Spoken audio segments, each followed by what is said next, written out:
Tofaayo. Ngenda kuddamu njogereko ne mukulu munnange kubanga yali aŋŋambye nti agenda kumugamba.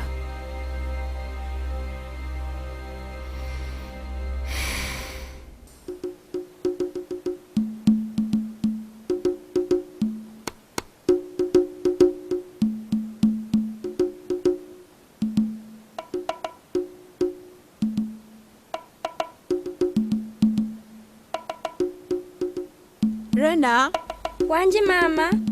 Tusa amazzi ojjeko wano. Kale mama.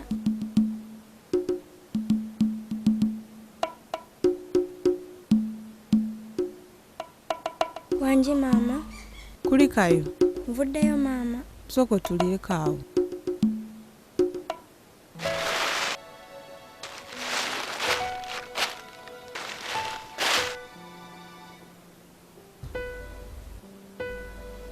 Munnange nno Madam Prosi yabaddeko wano era n'akutumira. Nga nsaliddwa nnyo obutamulabako. Hali atya? Mbwe ye yasinze okusubwa nti yabadde alina ne byayagala okukugamba.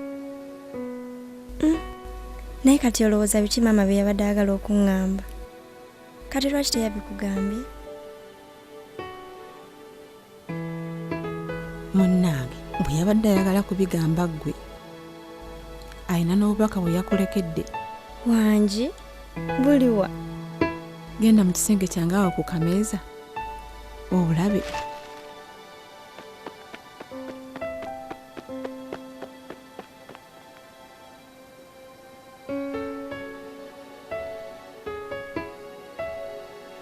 Owange ggwe omanyi ekiri wano?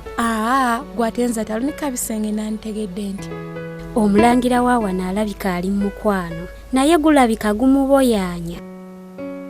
Wakitegedde otya? Tongamba nti olumika ebisenge. Namuwulidde ng'alaajana ku ssimu ng'ayogera ne kana akawala akajja wano ne mukwano gwa Aunty Prose ababeera eri ku kibira.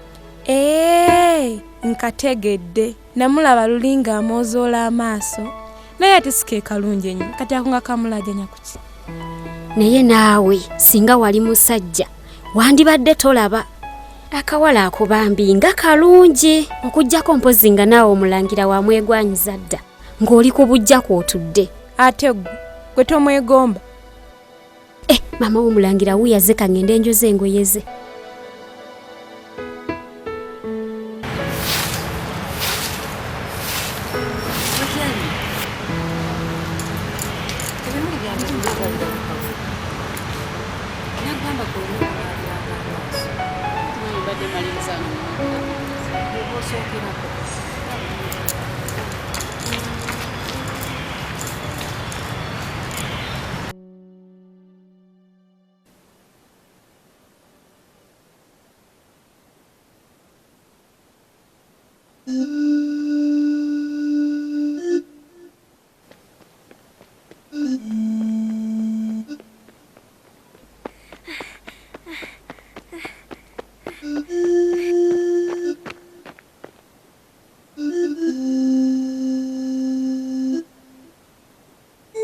Kino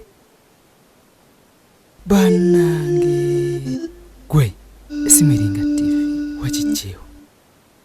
Waliwo mukwano gwa mami wange yagimpadde. Mukwano gwa maama wo? Musajja? Nedda, mukazi. Kati agikwadde ng'onkoledde ki? Tewali, yagimpadde buwi. Bulijjo atuwa n'ebintu ebirala anti bo balina ssente. Kati nalowoozezaamu ng'oluusi neetaaga okwogera naawe ate nga tolina ssimu nensalawo nkuwa eno. Ekiki? Kati banalaba nga togirina. Nja kufuna kye mbagamba kyonna. Kati ate gwe ononkubirako ki? Nja kusaba mami wange essimu ampeeko kukubireko.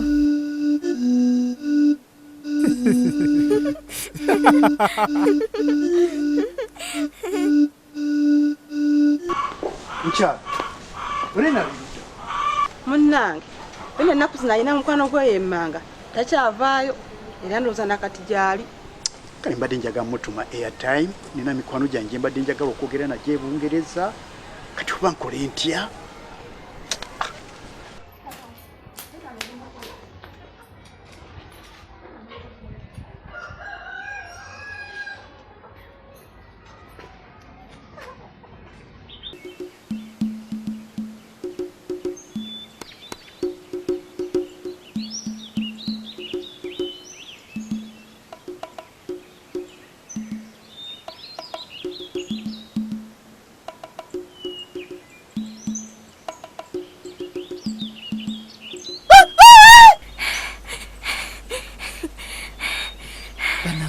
Mbadde manyi omusota kwegongoba.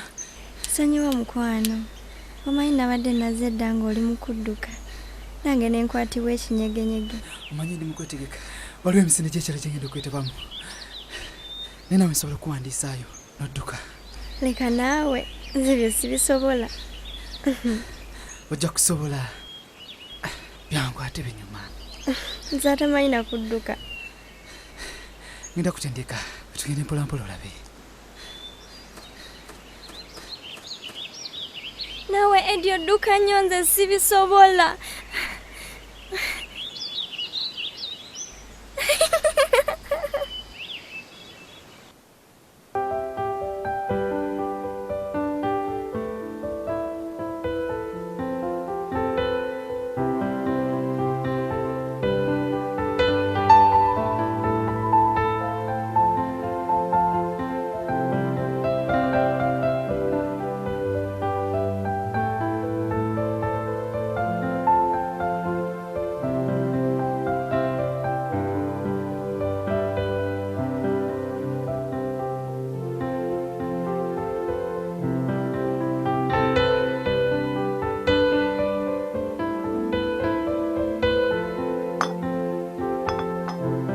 Agambye nti nno mugira munyeenya kumba amaliriza gye mugende.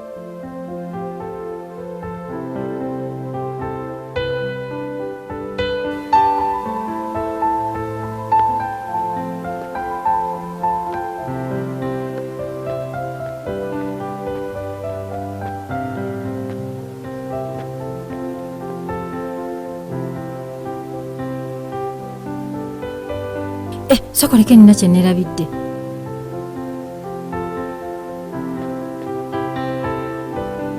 Ate naawe otudde wano genda otule eri mu maaso. Mbadde ngamba nti ffe tugenda kutuula wano. Anti kati ffe tugenda kugenda nga tunyumyamu ne mukulu munnange. Kati gwe tekyandibadde kirungi kwetaba mu mboozi ya kintu kikulu.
Bannange munsanyusizza nnyo okukkiriza okujja okubeerawo ku kabaga ka muwala wange Nakijoba Rwena.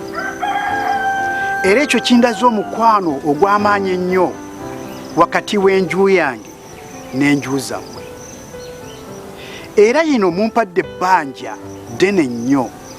Bw'onaabaawo obuzibu bwonna oba essanyu mu maka gammwe naffe tuli beetegefu okubeegattako. Era naffe tuli beetegefu okubalaga omukwano bwe mba nga mutuusibbwako ensonga yonna mu bulungi oba mu bubi.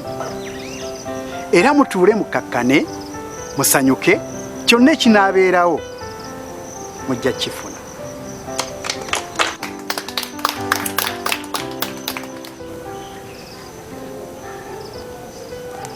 Bannange tusanyuse okubalaba. Ebigambo byange tebigenda kubeera bingi nnyo. Wabula mbasaba ebyokunywa mu binywe n'ebyokulya mu birye.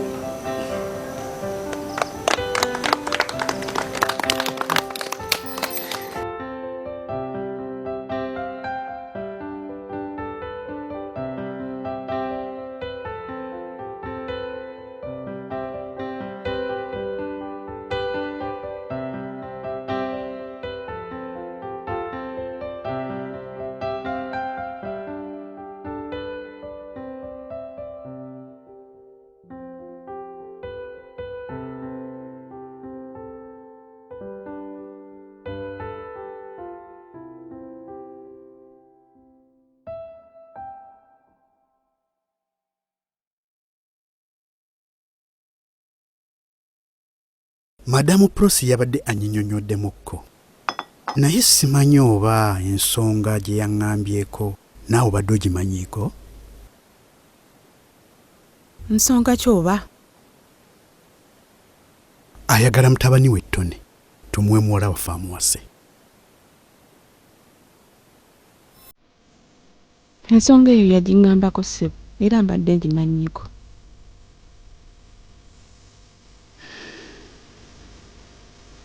Ate kiki mwami? Naye mukyalo oli muntu muzibu nnyo. Oyinza otya okutegeera ensonga ennene ng'eyo n'otontegeeza? Taata w'abaana mbadde nkulinda omale kudda ndyoke nkutegeeze. Kuninda kudda bitya? Mukyala naawe olimba nnyo. Bulijjo twogera ku ssimu. Eyo ensonga yeesitaze etya gy'otasobola kuntegeereza ku ssimu?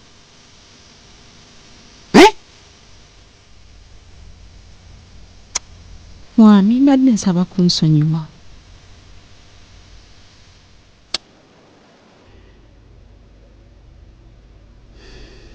Nsonyiwa taata w'abaana.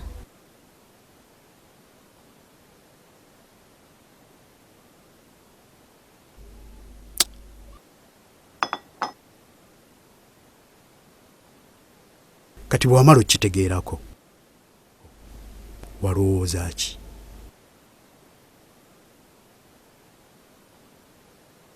Nayogerako ne muwala waffe nandabikira nti ye teyakyagala. Nange nensalawo obutamuwaliriza okumuyingiza mu bufumbo bw'atabeemu na ssanyu. Naye ate mukyalo kimanya enkolagana yaffe gye tulina mu by'ensimbi n'enju eyo okuviira ddala bbanga tannafa era baali bansuubiza okumpa emigabo mu kampuni zaabwe. Tolaba bwe tugaggawala. Kakati bw'abanga alina ensonga yonna gy'ayagala gye tuli tulina okumuwagira. Taata Rena sigaanyi sente tuzaagala naye lino ssanyu lya muwala waffe lye tuwogerako. Singa tumusindiikiriza ne tumuyingiza mu bufumbo bw'ateeyagalidde tugenda kuba tusaddaasa essanyu ly'obulamu bw'ebbanga lyonna.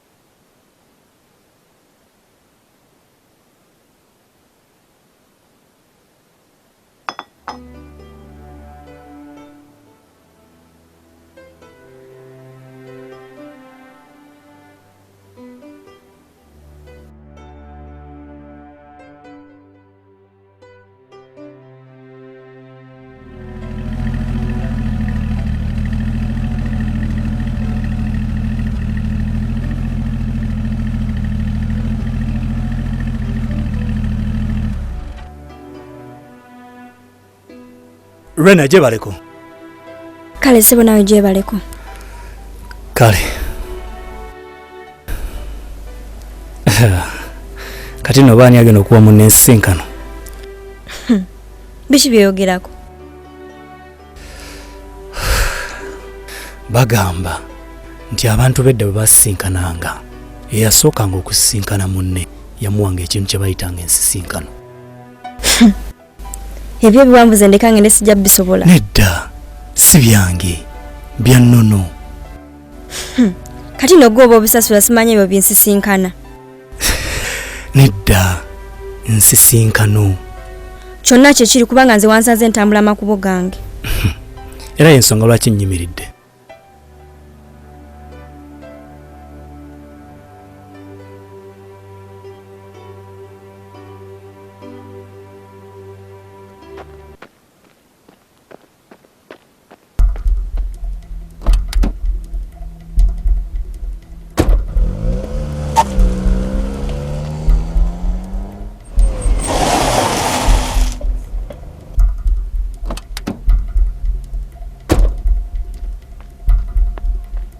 Nalindako katono.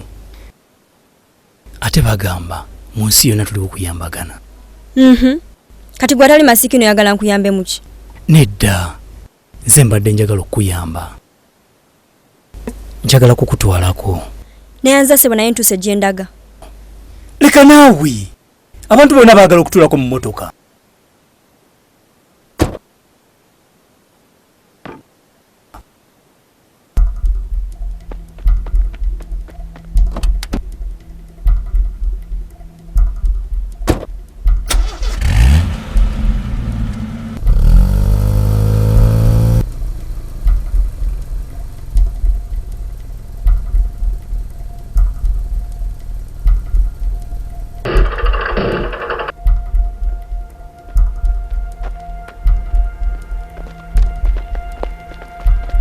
Rena mpa yakadde kubanga njagala kwogerako naawe. Mbadde ngamba obwedda twogera.